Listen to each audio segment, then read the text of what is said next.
At exactly 2:13 in the morning, the service entrance door of the underground poker room in Boston's North End swung open with a sound like a wounded animal gasping for air.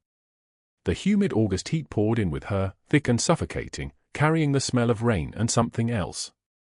Something broken. Allara Wells staggered through that doorway like a ghost learning how to walk again. 24 years old, but violence had rewritten her face into something decades older. Her black and white maid uniform hung in tatters from her right shoulder, and the white apron that had been pristine 8 hours ago was now soaked dark crimson with blood that dripped onto the checkered floor in a steady rhythm. Drip. Drip. Drip. Like a clock counting down something irreversible. Her right eye was swollen completely shut, the purple so deep it looked like death bruising its way through her skin. But it was her throat that told the real story. Dark fingerprint bruises wrapped around her pale neck like a necklace, like a brand, like the hands of someone who had meant to finish what they started. Her hair, usually pulled back so tight it looked painted on, hung in matted strands plastered to her face with blood and sweat and something darker still. The air in that underground room was thick with cigar smoke and the kind of August heat that makes breathing feel like drowning in wet wool. Distant thunder rumbled somewhere above street level, a sound that belonged to a different world. The green felt poker table gleamed under amber light as chips and stacks of cash sat untouched, abandoned mid-count. Lucian Valenti sat at the head of that table, his hands frozen above a tower of $100 bills. 48 years old, with dark hair silvered at the temples and a scar running from his left eye to his cheekbone like a permanent reminder that power always costs something. His suit was custom Italian silk, worth more than Allara's annual salary. His cigar burned between his fingers, forgotten. His dark eyes locked onto the woman collapsing toward him like gravity had finally remembered her. Marco and Franco stood to his left, his lieutenants, his brothers in everything but blood. Both wore suits that whispered money. Both had hands that moved toward concealed weapons before their brains caught up. They went absolutely still. The kind of still that happens when a room recognizes it has entered a different story. Allara collapsed against the green felt table, her body hitting it with a sound like something breaking. She tried to speak. Her lips were split open, bleeding. She raised her right hand, and in it trembled a piece of paper. Torn. Creased. Water damaged. A college acceptance letter. "She's at the shelter," Allara whispered, her voice shattered like glass trying to hold itself together. "Emma. She's safe. But Tyler? Tyler knows where she is. He knows what she means to you. He's coming." Lucian's hand stopped moving. The cigar fell from his fingers onto the felt and sat there burning, smoke curling upward like a prayer. His dark eyes moved to that torn letter, and his entire body seemed to compress, to shrink inward, to collapse into itself. He read the name written there in neat, official letters. Emma Valenti. 15 years. He had not spoken that name aloud in 15 years. The nursery on the 3rd floor of his mansion was exactly as it had been the day she was supposed to come home. Crib not dismantled. Mobile still hanging. Pink walls still waiting. He had told no one. Not Marco. Not Franco. Not the 12 men in black suits who would walk into fire for him. The room temperature dropped despite the August heat pressing down from the streets above. Despite the cigar smoke and the stale air and the sound of distant thunder that kept getting closer. "What are you saying?" Lucian's voice came out like venom, like an oath, like a blade wrapped in ice. "Tell me every word. Every detail. Now." Allara's body shook as she tried to sit up. Blood dripped from her chin onto the white apron. She had been raped. It was written across her body in bruises and tears and the way she could barely move her right arm. She had been beaten with the specific intention of erasing her from existence. "Tyler said I was going to testify," she whispered. "About the money he stole. The women. Margaret paid for it. She paid men to break me before I could talk. She said Emma would be taken from the shelter. Said Emma would be placed back into the system. Said Margaret would get her out, use her against you." Marco stepped forward. Boss, we need to move. We need to get you. No. Lucian's voice cut through the room like a knife through air. He stood, and every man in that room understood that something inside him had shifted into a state from which there was no return. Bring me Tyler Brennan. Alive. I want him breathing and conscious when I look him in the eye. And find Margaret Harrington. Find her tonight. He looked at Allara for the first time as a person and not as a messenger bearing impossible news. He removed his cashmere coat, a coat that cost more than 6 months of her wages, and draped it over her shoulders. His hands were gentle. Deliberately gentle. Like he was learning how to be careful with something fragile. "What is your name?" he asked, though he already knew. "Allara," she whispered. "Allara Wells. I've been delivering meals to your restaurant on Hanover Street for 3 years. You've probably never noticed me." "I notice everything," he said, and something in his voice suggested this was true. "You delivered food yesterday at 5 o'clock. Tuesday you brought the evening order. Last week you came in during the storm with no umbrella and you were soaked through." She stared at him. This man who ran half of Boston's underworld had been watching her. Invisible maid. Invisible delivery girl. Invisible to everyone except the one man she should have been afraid of. "Who is Emma?" he asked, though the way his voice broke on the name answered the question before she could speak. "She's 6 years old. She came to the shelter 3 months ago. She doesn't have anybody. Her mother died. There was no one else. I've been helping with the other children, and Emma latched onto me. She calls me Vivi. She has this collection of colored pencils and she draws things when she gets sad. She drew a picture of a house with a family inside it. She asked me if people like her got to have families like that." Lucian turned away. He walked to the far wall where shadows gathered like they had been waiting for him. His hands clenched into fists and then opened again, over and over, like he was trying to decide what to do with the rage that was systematically destroying him from the inside out. "How much money do you need?" he asked, not turning around. "What? How much? Name the number." Allara's voice came out barely audible. $300,000. In 7 days. My mother's surgery. It's her last chance. I've been saving for 8 years. I have? She pulled a crumpled bill from her pocket with trembling hands. I have $2 left. I had a job lined up for tonight. Catering at Margaret Harrington's society dinner. That's where Tyler found me. That's where he... You have that money, Lucian said. His voice was flat. Certain.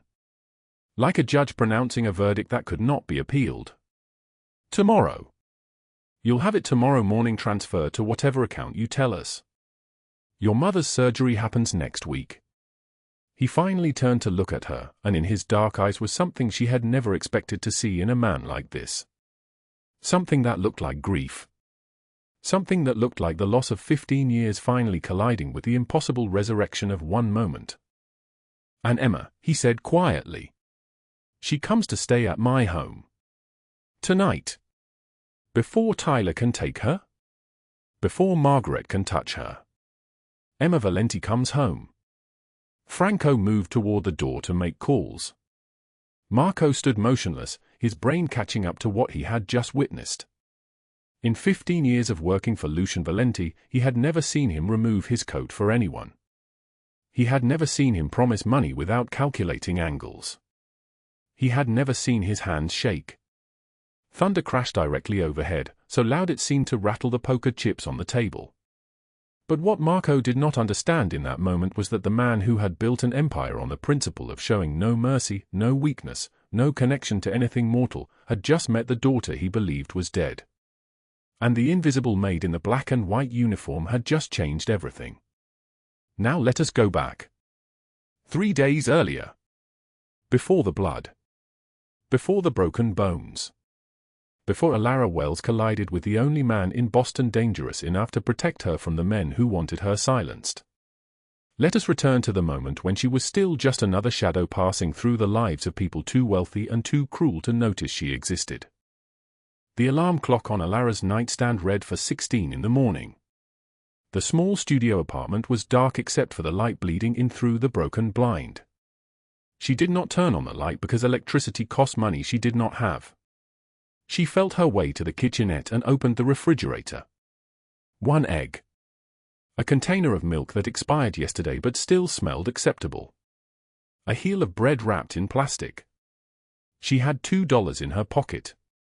$2 to last until Thursday when her payment would arrive. $2 stood between her and not eating lunch. $2 meant the choice between gas for her car or buying her mother's blood pressure medication. The choice between these things was a mathematics she had been solving every single day for 8 years. Her phone buzzed on the nightstand. A text from her mother at St. Mary's Hospital, where Allara had been trying to save enough money for the surgery that would maybe, possibly, extend her life another decade. The surgery cost $300,000. Allara had saved $173,000 over 8 years by working doubles, by eating other people's leftover food from restaurants, by sleeping for hours a night, by existing as a ghost in the spaces between other people's lives. She needed $127,000 more. In 7 days, the hospital would discharge her mother and the window for the surgery would close. In 7 days, Allara's mother would go home to die slowly instead of quickly. She made the egg. She ate the bread. She drank the milk that was maybe still good. She dressed in her black and white maid uniform, the one she had been wearing for 3 years at the catering company, and she looked at herself in the mirror. 24 years old. Eyes that looked older. Hands that had calluses from scrubbing other people's homes. Hair pulled back so tight it gave her headaches. She was invisible in that uniform. She had learned that 3 years ago, the first time she put it on. Put on the black and white, and the world stopped seeing you as a person. You became a function. A service. A ghost haunting other people's privilege. Her phone showed the time, 5:13 a.m. She had 16 hours until she was supposed to arrive at Margaret Harrington's mansion for the evening catering event. 16 hours before she would walk into that house and serve dinner to people who would not acknowledge her existence. 16 hours before everything changed in ways she could not anticipate and could not prevent. She drove her 2004 Honda Civic through the dark Boston streets toward the restaurant on Hanover Street where she had delivered food every day for 3 years. The restaurant belonged to Lucian Valenti, though most people did not know this. Most people thought he was just a businessman with connections. Most people did not understand that the quiet man who sat in the back booth sometimes, counting money with the kind of focus that made people nervous, was the reason the neighborhood stayed stable, stayed safe, stayed exactly as it had always been. She had never spoken to him. She had delivered his food, his wine, his coffee. She had cleared his table when he was done. She had never met his eyes. Never crossed the invisible line between the invisible and the powerful. In the kitchen, her supervisor barely looked up when she clocked in. Extra order for the Valenti booze. Coffee, black. Toast with butter. Fruit on the side. Move. She prepared the order with the same care she prepared everything. The coffee at exactly 185 degrees. The toast buttered to the edges. The fruit arranged so it looked like someone had cared about its presentation. She carried it on a tray and walked toward the back booth where Lucian Valenti sat with 2 men in expensive suits, counting money into organized stacks. She set the coffee down. She set the plate down. She turned to leave. The fruit, his voice said. Deep. Solid like an oath. It's beautiful. You arranged it carefully. She froze. She had not looked at him. The rule was you did not look at people like him. You did not make eye contact. You did not exist in any way they could perceive. Just the way it looked nice on the plate, sir, she said. Her voice came out smaller than she intended. When she turned away, she did not see him watching her. She did not see the way his dark eyes followed her movements. She did not see the moment he asked his Lieutenant Marco, quietly, "Who is that?" "New delivery girl," Marco said. 3 years at the catering company. Never caused trouble. Nobody special. Find out her name, Lucian said. And then he turned back to counting money, and Allara Wells remained invisible, exactly as she had always been, not knowing that someone had finally started to see her. 3 days before Allara collapsed bleeding onto the green felt table, she was on her hands and knees scrubbing marble floors that reflected nothing but her own exhaustion. The Harrington estate stretched across 5 stories of Beacon Hill, all soaring ceilings and inherited wealth, and at 5 o'clock in the morning, it belonged entirely to her. The marble was cold beneath her knees. Her fingers were pruned from the cleaning solution, and the black uniform dress clung to her skin in the humidity of August. She was 24 years old but looked younger when she kept her head down, which she always did. The white collar of her maid's uniform bit into her neck. The white apron, still pristine because she changed into a fresh one every 4 hours, rustled when she moved. She had been working at the Harrington estate for almost 2 years. In that time, Margaret Harrington had never learned her name. The other household staff moved around her like she was furniture. Elena, the head chef, barely acknowledged her when Allara came to clear the breakfast dishes. The groundskeeper, Victor, simply pointed to what needed doing. Even the house manager, cold-eyed and precise, referred to her only as the girl or you there.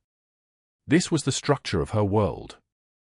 She existed in the spaces between their conversations. She was the person they looked through, not at. At 7 o'clock, the first light touched the windows, and Margaret Harrington descended the curved staircase in a cream Chanel suit that probably cost more than Allara earned in 3 months. Her grey hair was arranged in a style that suggested both money and discipline.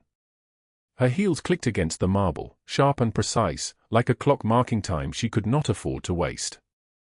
Margaret glanced toward the hallway where Allara had just finished polishing the silver serving pieces. She did not slow her pace. She did not look directly at Allara. But she did speak. "Girl. The silver needs another polish. We have guests arriving at 7 this evening. It should shine enough that you can see your reflection. Make sure ours are adequate." "Yes, Mrs. Harrington," Allara said, keeping her eyes down. The heels clicked away. Margaret had not waited for a response. She had already moved on to whatever occupied the mind of a woman who had never counted the cost of anything. Allara looked down at the silver pieces already gleaming under the overhead light. They were already adequate. But she understood the rule: when Margaret gave an instruction, whether it made sense or not, you complied in silence. Complaining was a luxury for people who had choices. At 2 o'clock that afternoon, Allara clocked out and received her payment for the week. $194 for 5 days of work, cash in an envelope with no receipt and no questions asked. This brought her total to $2. 2 crumpled bills in her pocket, worn thin from handling. $2 until her next paycheck in 9 days. She did the mathematics in her head as she walked through the humid August streets toward the women's shelter on Harrison Avenue. The walk took 12 minutes. The air hung heavy and thick, and her uniform was still damp with perspiration. Rent was due on the 1st of September, $650 for the studio apartment on the 3rd floor of a building that smelled like old cooking and regret. Utilities would be another $100. That left her with a shortage of $554 in the first week of the month alone. The shelter came into view. Peeling paint the color of dried blood marked the exterior. The air conditioning had broken in July and had not been repaired. The smell of industrial cleaner mixed with something like resignation hung in every hallway. She changed out of her uniform in the staff room, a locked cabinet in a closet where her few possessions lived. She put on a faded gray t-shirt and jeans with a small hole at the knee. Her hair, which had been pulled back so tightly it ached, fell loose around her shoulders. She looked at herself in the clouded mirror above the sink. The person looking back at her looked exhausted. She was 24 years old and looked like she had already lived a decade longer than that.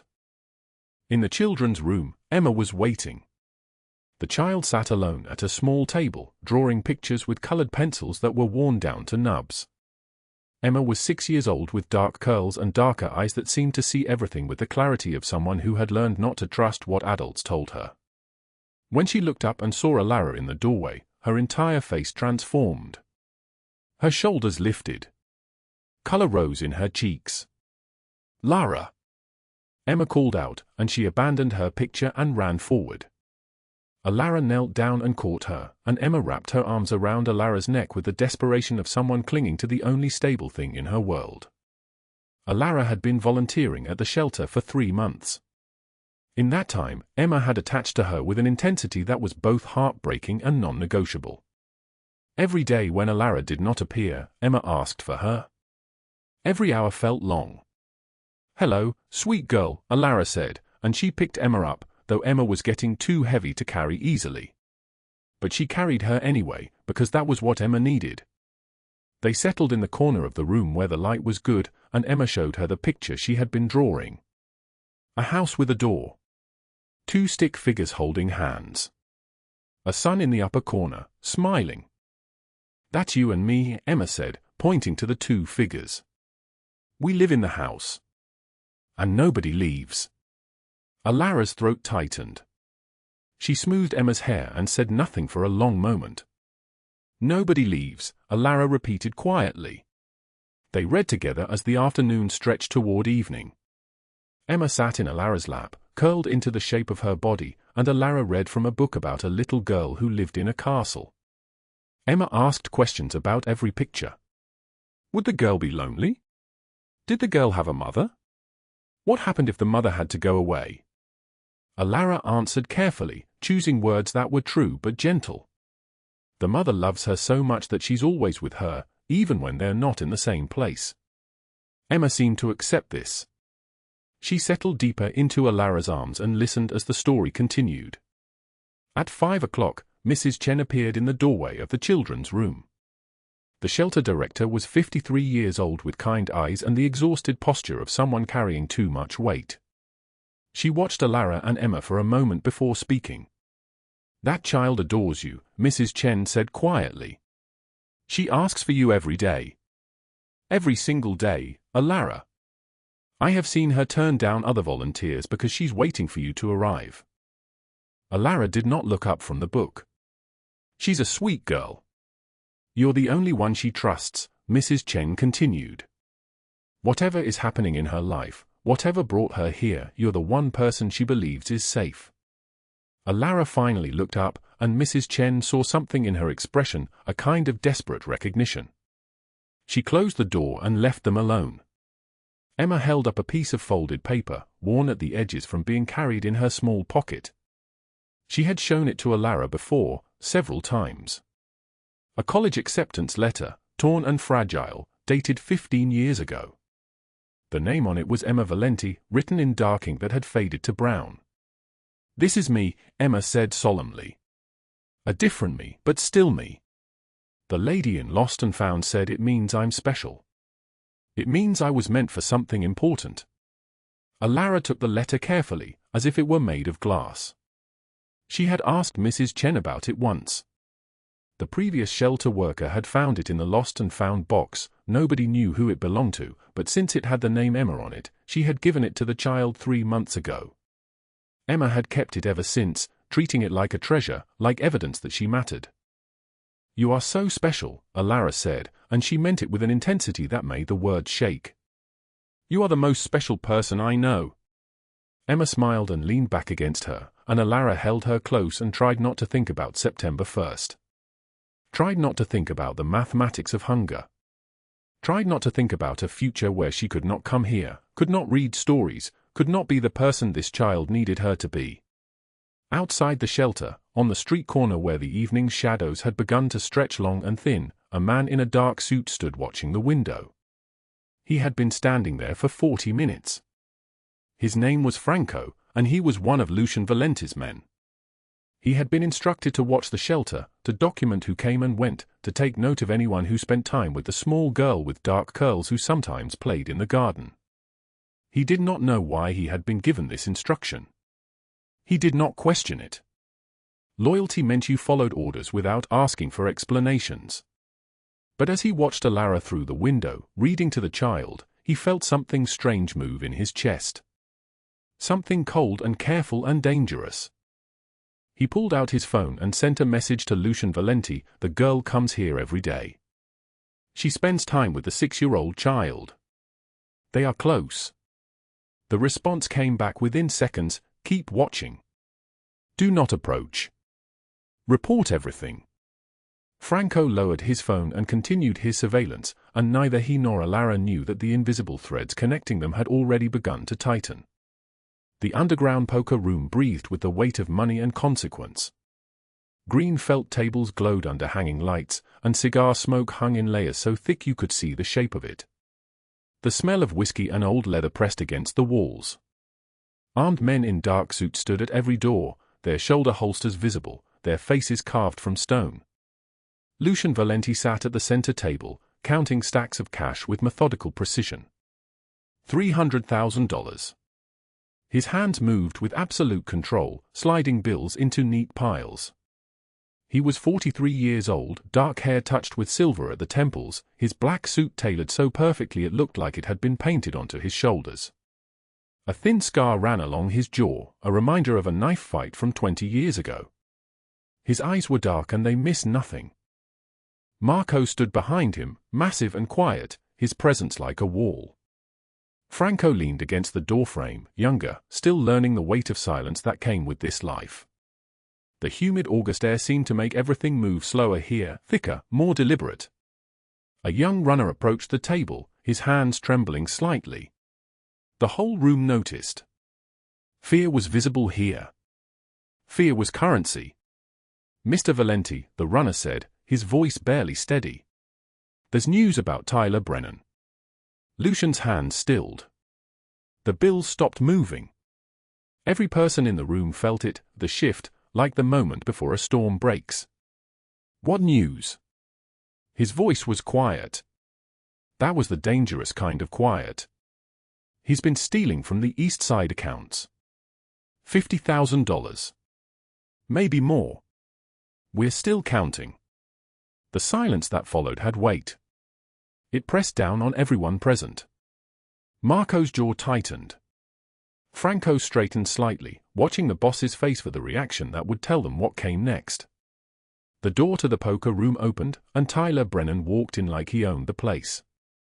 He was 27 years old, his suit expensive but loose on his frame, his blonde hair slicked back too carefully. He wore a gold watch that caught the light, that screamed money without taste. He was Lucian's nephew, the son of his deceased sister, which had been the only reason he lasted this long in a world where that kind of mistake usually cost you everything. Tyler spread his hands as he approached the table, his smile sharp and false. Uncle Luke, whatever you heard, it's exaggerated. A misunderstanding. Business expenses I was planning to. Lucian stood slowly. The room went absolutely still. You stole from me. Borrowed. I was going to pay it back. I just needed to. Marco stepped forward, and his voice was ice. Show some respect when the boss is talking. But Tyler's eyes had gone hard. He was young and stupid enough to believe that blood meant protection, that family was armor. I'm family. Everyone knows you can't touch family. Everyone says you've gone soft anyway. 15 years crying over a dead baby and a woman who left you. It's pathetic. The slap cracked like a gunshot in the small room. Tyler's head snapped sideways, and he stumbled back, his hand flying to his face. The gold watch caught the light as he moved, and there was shock in his eyes, pure shock that his uncle had actually struck him. Franco and Marco exchanged a look that lasted less than a second. In 15 years, neither had seen Lucian Valenti lose control like this. His voice, when he spoke, was barely a whisper. Get out. I will deal with you later. Tyler left, his hand still pressed to his cheek, his eyes promising violence that he didn't have the power to deliver. Across the city, in the Harrington estate, Margaret Harrington sat in her study as the August evening settled into darkness outside the tall windows. The study was all cream and gold, expensive taste that had been carefully maintained through decades and expensive procedures. Margaret herself was 52 years old but looked like she had been filed down to sharp angles and preserved in ice. Her blonde hair was perfect. Her diamonds caught the light. Her cold blue eyes held the kind of satisfaction that came from always winning. Her assistant entered quietly. "Mrs. Harrington, Tyler Brennan is here." Tyler walked in, his face still red from the slap, his hand still touching his jaw like he couldn't quite believe what had happened. Margaret didn't stand. She took a slow sip of wine and watched him like he was a problem she was calculating. "You look terrible, darling. Lucian hit me." In front of his men. "He's out of control." Margaret set down her wine glass with precision. Her voice was soft when she spoke. "No. He's exactly in control. That's always been his problem. He thinks in terms of loyalty and rules and sentiment. He's predictable." She stood and walked to the window, where the garden beyond was turning into shadow. "You took money you didn't earn. You threatened people you shouldn't have touched. And now you've made him remember what he lost." Tyler's voice dropped. "The kid. The one from the shelter." Margaret turned, and her expression shifted into something colder, something that had been waiting beneath the surface all along. "That child is my leverage. My insurance policy. When Lucian discovers she exists, and he'll do anything to have her. Anything. And when I control her, I control him. I control his empire. I control his future. That child is the key to everything I've lost. What do you want me to do?" Margaret walked closer to her nephew, and her voice dropped to something that sounded almost gentle, but wasn't. "There's a maid. Allara Wells. She cleans my house. She's been spending time with the child at that shelter. She's a witness to the girl's existence. She's a problem. Make her disappear. Make her scared enough that she vanishes. Make her irrelevant." Tyler's hand dropped from his face. He nodded, and Margaret returned to her wine, satisfied. The shelter sat on Harrison Avenue, a 3-story building that had been painted a hopeful shade of yellow a long time ago. Inside, in a room with broken air conditioning and the sound of children sleeping, Allara Wells sat on the floor with Emma, a 6-year-old with dark curls and serious eyes. Emma was holding up a drawing, crayon on paper, 3 figures with a house and a garden behind them. "This is you," Emma said, pointing to the tallest figure. "And this is me. And this is my daddy. I've never met him, but Mrs. Chen says maybe someday he'll want to know me." Allara's throat tightened. She looked at the child's careful work, the way the figures held hands, the care taken with the garden. "It's beautiful, Emma. Really beautiful. You come see me every day. Even when you're tired." "Why?" Allara reached out and touched the girl's dark curls, the same color as, but she didn't finish that thought. "Because you're special. Because everyone deserves someone who shows up. Someone who stays." Emma threw her arms around Allara's neck, and her small voice came muffled against Allara's shoulder. "I love you, Lara. Like a mama. Are you going to stay my mama?"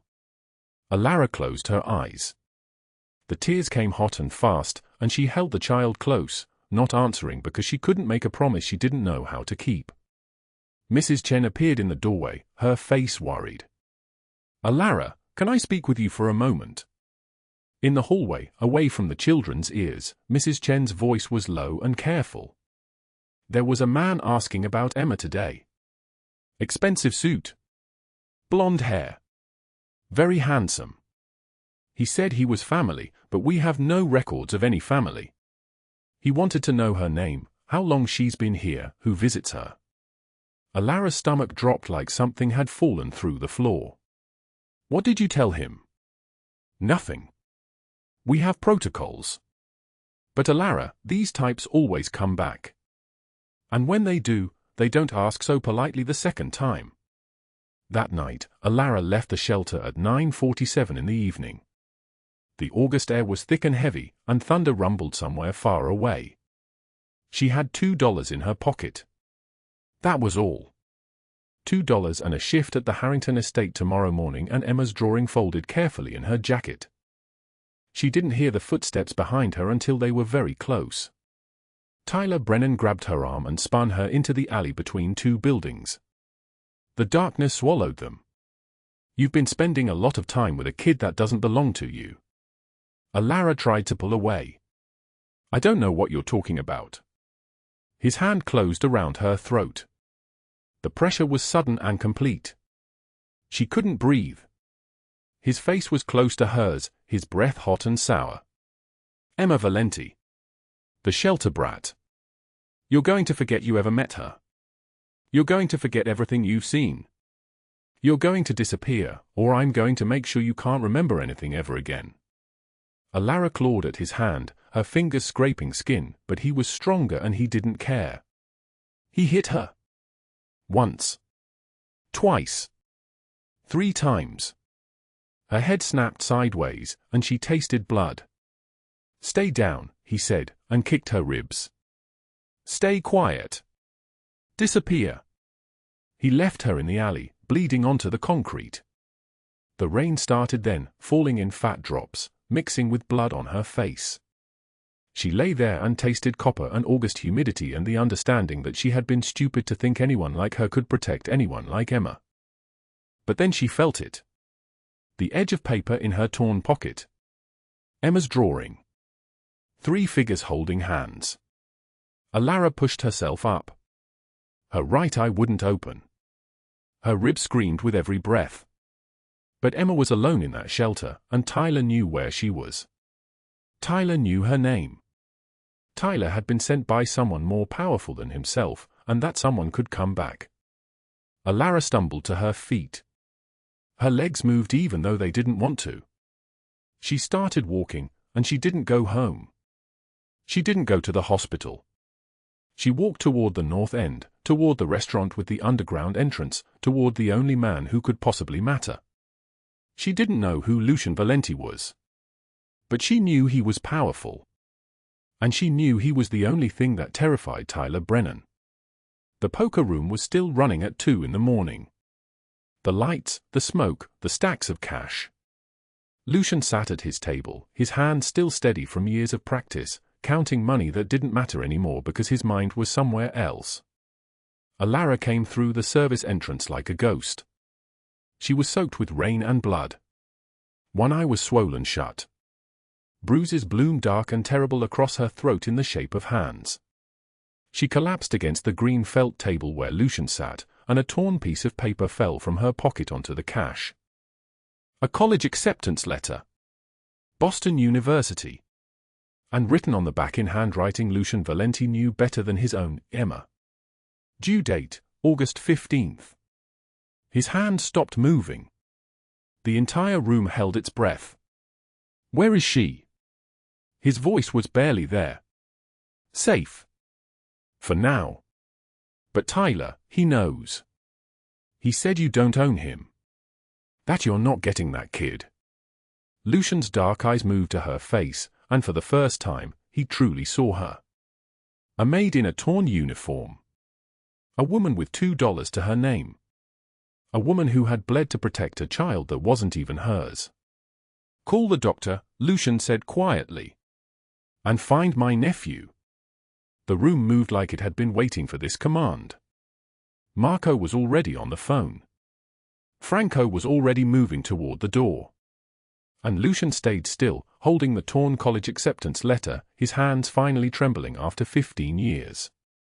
What he didn't know was that Margaret Harrington was receiving a phone call at that exact moment. Her assistant's voice came through the speaker, careful and controlled. It's done. Lucian knows about the girl. He knows about Allara. He'll move tomorrow. He'll come for Emma. Margaret smiled into the darkness of her study. Then tomorrow, she said softly, we take everything from him. The doctor's hands moved with practiced precision, threading silver sutures through Allara's split lip. The needle caught the fluorescent light above the back room of the poker house, and she flinched, though she made no sound. Her left eye was swollen shut now, the bruising spreading like storm clouds across her cheekbone. The maid uniform hung from her shoulders in tatters, dried blood stiff against the white fabric. Lucian Valenti sat across from her in a leather chair, his dark eyes never leaving her face. His silver rings caught the light as his fingers drummed once, twice, then stopped. Marco stood in the corner with a bag of ice, waiting. "Why did you come here?" Lucian's voice was quiet, measured, like a blade wrapped in velvet. "You don't know me." Allara touched her good eye, winced. The doctor continued working, her movements efficient and silent. When Allara spoke, her voice was barely there, fractured like old glass. "Tyler said your name. Like he was afraid of you. I thought, if you're powerful enough to scare him, maybe you're powerful enough to protect Emma." She paused, breathing shallow because her ribs screamed. "I was right." Marco brought the ice closer. She accepted it, pressed it gently against her swollen eye. "Emma called you Mama." Lucian's statement hung in the air like a question no one had asked. Allara's good eye filled with tears that didn't fall. She stared at the ice bag in her hands as if it might hold the answer. "I never told her to. It just happened. She needed someone. I have $2 to my name, Mr. Valenti. 2 crumpled bills in my pocket and a studio apartment with a broken window I can't afford to fix. I work as a maid where nobody knows my name. Nobody sees me. But I show up for Emma every single day. Because she deserves that. Every child deserves that." The doctor tied off the final suture. Allara's lip was swollen but sealed. Lucian stood and walked to the window that overlooked the north end, the August sun already brutal at 6 in the morning. His cashmere coat, worth more than Allara's entire yearly salary, hung perfectly from his shoulders. "Margaret told me the baby died 15 years ago. She said there were complications during delivery. That it was sudden. That there was nothing to be done. He didn't turn around. I never dismantled the nursery. I kept it exactly as it was. Pink walls. A mobile with tiny birds. A name embroidered on the crib in gold thread. Emma." Allara's breath caught. "The college acceptance letter Emma carries," Allara whispered. "It was in the lost and found at the shelter. Someone wrote on the back. A name. A due date. I think it was your handwriting. From a long time ago." Lucian turned. His eyes were dark water, dangerous and drowning. "Margaret kept my daughter from me for 6 years. Tyler tried to erase you for protecting her. And you, a woman with $2 and no protection, walked into a crime boss's poker room bleeding and broken to save a child who isn't even yours." He stepped toward her. "Why?" "Because she is mine," Allara said, and the words carried the weight of everything she had sacrificed. "Blood doesn't make family. Showing up does." Lucian's jaw tightened. He looked at Marco, then back at Allara. "The doctor will finish here. You'll rest. Emma is safe." He walked toward the door. "Mr. Valenti," Allara's voice stopped him.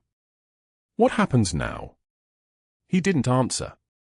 He simply left, and the door clicked shut behind him with the finality of a coffin lid. At the Harrison Avenue shelter, Emma was still asleep when Tyler Brennan arrived. Dawn light filtered through the windows. Mrs. Chen, the shelter director, was in her office reviewing files when she heard the commotion, raised voices, footsteps that didn't belong. She moved into the hallway and found Tyler blocking the passage to the children's dormitory. He was tall, expensive in his tailoring, with the soft face of a man who had never been told no. His eyes were wild, panicked. "You can't take this child," Mrs. Chen said quietly. "We have no custody orders. You have no legal standing here." Tyler shoved past her. "I'm family. I'm taking Emma. I'll come back with lawyers if I have to, but she's leaving with me right now." He moved toward Emma's room, but Mrs. Chen stepped in front of him. What stopped him next was not her fragile frame but the 12 men in black suits who materialized in the hallway behind him like a dark tide. Tyler spun around. Absolute silence. The kind of silence that swallows sound. Marco stepped forward, his face carved from stone. He spoke with the careful precision of someone delivering a life sentence.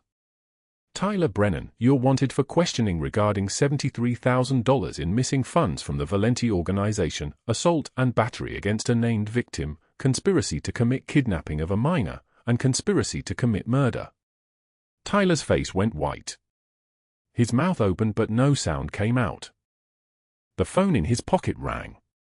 He pulled it out with shaking hands. Lucian's voice came through the speaker, calm and cold as winter. "Hello, nephew." "Uncle," Tyler's voice cracked across the single syllable. "You were looking for Emma." "She's not there. She hasn't been there since 4 in the morning. She's somewhere safe. Somewhere you will never find her." "Please, I didn't mean," Margaret said. Margaret said a great many things. Most of them were lies designed to keep me from my daughter. Most of them were also crimes. A pause. The sound of ice in a glass. "You stole from me. You assaulted an innocent woman. You threatened a child. Do you understand the gravity of that? I'll pay it back. Every penny. All $73,000, I'll." "You don't have $73,000, Tyler. You have approximately $3,000 in your accounts. You spent the rest on cocaine and gambling debts. Your mother is aware. She's already turned over the evidence." The phone fell from Tyler's hand.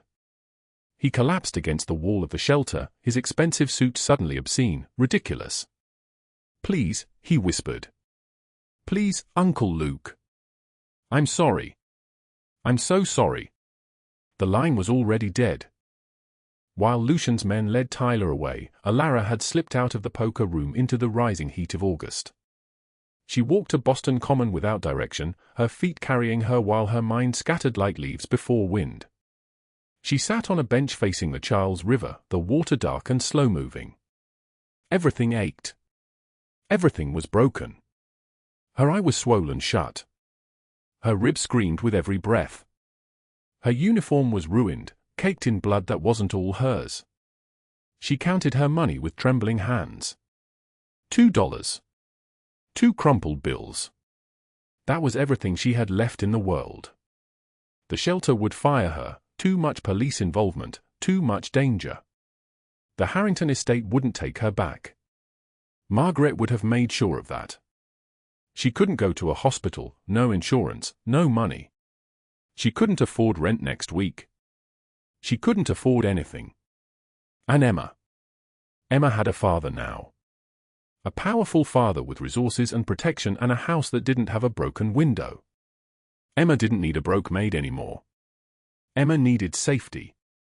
Emma needed stability. Allara stood and walked toward the water's edge. The railing was cool under her hands. It would be so easy. Just step over. Let go. Nobody would miss her. Nobody even knew her real name. She was invisible. She had always been invisible. Her phone buzzed. A text from an unknown number, *Emma is asking for you. She won't stop crying. Please come. LV*. Allara read it twice. 3 times. She looked down at the water, then back at her phone. She turned away from the river and started walking. The Harrington estate glowed in the afternoon sun, all white columns and manicured gardens. Margaret Harrington stood on the terrace in cream silk, her hair perfectly arranged, her smile radiant as she spoke to reporters gathered for a charity brunch. The camera feeds were live streaming to the society pages. Every child deserves a loving home, she was saying, her voice rich with practiced compassion. I myself lost a child years ago, and I've dedicated my life to ensuring no child goes without proper care and protection. The reporter leaned closer. What inspired that passion, Mrs. Harrington? The knowledge that. The doors burst open. Federal agents in FBI windbreakers flooded across the terrace. 7 of them. 8. The cameras swung toward the chaos. Lead Agent Harris held up a badge. Margaret Elizabeth Harrington, you're under arrest for child abandonment, conspiracy to commit kidnapping, wire fraud, insurance fraud, and obstruction of justice. Margaret's face drained of color. This is insane. This is absolutely. You reported your daughter as stillborn 15 years ago. Filed a fraudulent death certificate. Collected $200,000 in insurance proceeds. But Emma Valenti is alive. She's been alive this entire time. In the foster system. Under an assumed name. Because you placed her there to hide her from her biological father. The cameras kept rolling. Every second was captured. Every angle. Every word. Margaret lunged at the nearest camera operator. Turn that off. Turn it off right now. But it was already too late. The footage was already uploading. Within minutes, it would reach thousands of people. Within hours, millions. Her phone began ringing, board members resigning from her charitable foundation. Business partners pulling their accounts. Society friends suddenly unavailable. By evening, her name would be synonymous with child abandonment. By morning, she would be national news. The courthouse steps were crawling with reporters when Tyler was led out in handcuffs. His expensive lawyer tried to shield him, but the cameras surged forward like a living thing. Mr. Brennan, witnesses have come forward stating you assaulted a shelter volunteer named Allara Wells. Is that correct? Tyler's face was red, slicked with sweat. I have nothing to say. Video evidence has been released showing the assault.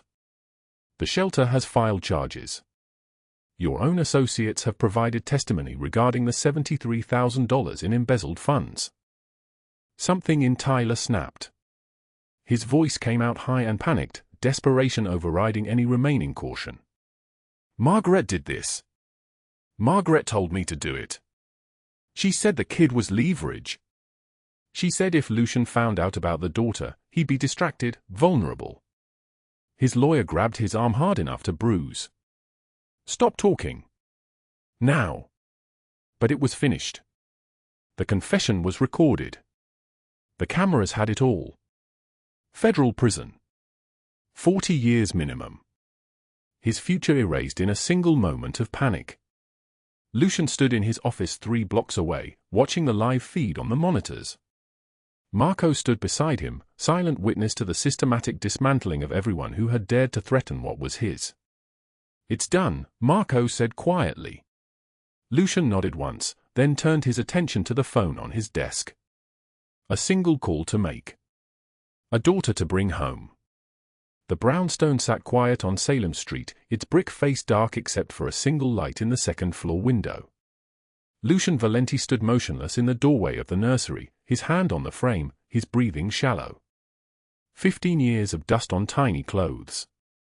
15 years of a crib that had never held a child. 15 years of walking past this door without opening it. Marco appeared in the hallway behind him, his footsteps careful on the hardwood floor. Boss, she's downstairs. Allara. She came.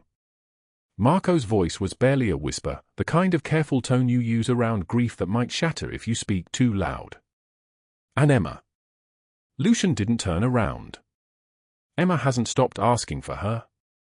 She's holding onto Allara's hand so tight the nurses had to check her fingers for damage. Lucian closed his eyes. The pale yellow walls of the nursery swam before him. A mobile hung motionless above the crib, horses frozen mid-gallop, waiting for a child who never came. I don't know how to do this, Marco. His voice came out rough, like gravel, like a man who hadn't spoken his true thoughts aloud in years. I don't know how to be a father to a 6-year-old who doesn't know me. She's been calling another woman Mama. Marco stepped into the nursery. He looked at the untouched clothes folded in the dresser, the books with uncracked spines, the walls that had never heard a child's laughter. Boss, that woman downstairs has $2 in her pocket and a face full of bruises that say Tyler Brennan's handprints. She figured out how to be a mother without any of this. Marco gestured at the perfect, sterile room. Maybe being a father starts the same way. Not knowing how, but showing up anyway. Lucian's jaw tightened. He turned and walked toward the stairs. Downstairs, the kitchen smelled like coffee and something else Lucian couldn't name. Safety, maybe. Warmth. Things that didn't exist in his world until 3 days ago. Allara sat at the table, her left eye swollen purple and yellow, her hands wrapped in bandages, her small frame swallowed by one of Marco's sweaters because her own clothes had been shredded. She looked up when he entered. Before she could speak, Emma came running from the living room, her small feet thundering on the hardwood like a drumbeat announcing her arrival. She screamed, not in fear but in pure joy, "Lara! Lara, you came!" Emma crashed into Allara's arms. Allara held her despite her broken ribs, despite the pain that must have shot through her chest. She buried her face in Emma's hair and held on like the child was the only solid thing in a world gone liquid and strange. "I'm here, sweetheart. I'm here." Allara's voice trembled like a candle in the wind. Emma pulled back, studying Allara's face with the intense concentration of a 6-year-old on a mission. Her small finger reached up and touched the swollen eye gently. "You're hurt." "I'm okay, baby. The man said you're my daddy." Emma's voice stayed small, uncertain. She looked toward where Lucian stood in the kitchen doorway, and something flickered across her face, curiosity mixed with caution. "But I don't know him." Lucian moved forward slowly, like a man approaching a wild animal that might bolt. He lowered himself onto one knee so that his eyes were level with Emma's.